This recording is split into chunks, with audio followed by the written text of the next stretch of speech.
protesters might not have had any chance about medical assistance. What's disgusting? Union busted! In fact, healthcare programs might have seemed like a sidebar issue amidst this sea of causes. Kill the bill! Kill the bill! But for healthcare advocates, potential changes to public healthcare assistance in the state's budget bills are frontline issues. People's lives are at stake. It's bigger than union. It's bigger than collective bargaining. I mean, all those things are real, yes, and human lives are at stake at a crucial moment. Believe it or not, Governor Walker's budget gives the Department of Health Services almost $1 billion more than the last state budget. However, with 20% of all Wisconsin residents participating in state health care programs, Health Services Secretary Dennis Smith fears the extra funding won't be enough to keep up with rising costs without reforming the system. I think we're past the sense of urgency. Medicaid has already started crowding out other priorities in state government.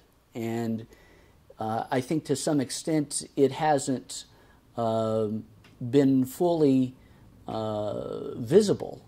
It's sort of quietly crowding out other priorities.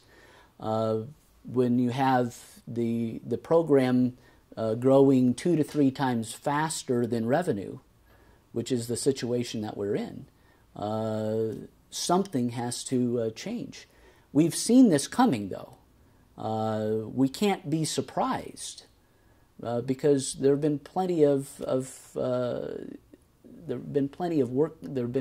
groups who have been telling that this day is coming.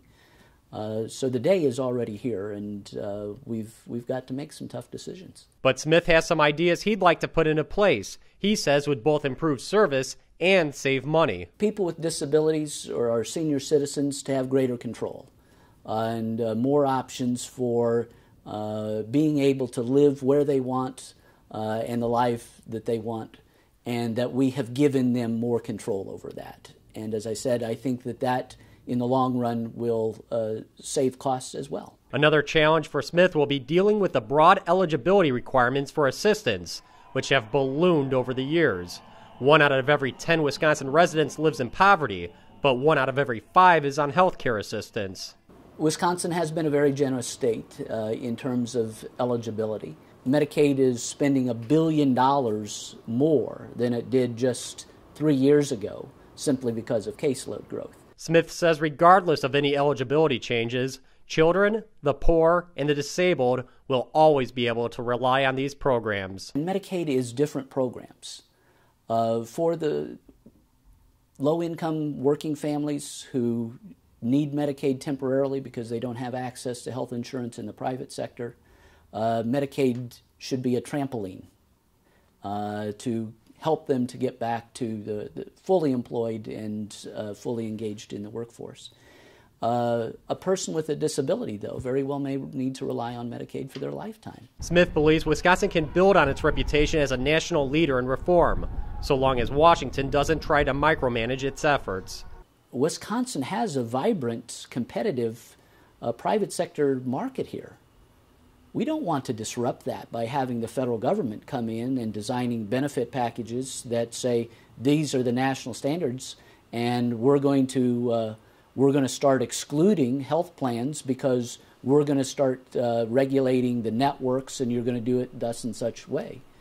That's